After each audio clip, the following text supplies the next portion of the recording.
süzerek, gülümseyerek. Elə bir ki, karşınızda birileri varmış gibi, sevdikleriniz. Onu ele hissedin.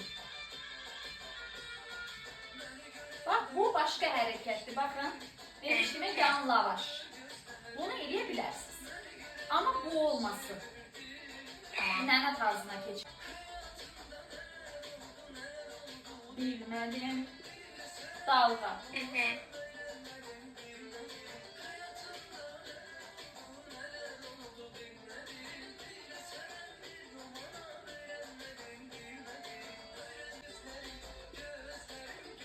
Gördünüz mü? Yani mütlak değil. Gözlerim manısını ancak gözlerimi göstermeliyim. Mecburam. Öyle bir şey yok. Sadece olursa daha hoş olur. Tamam mı? Tekrardan kolları indirmek, tekrardan kolları kaldırmak.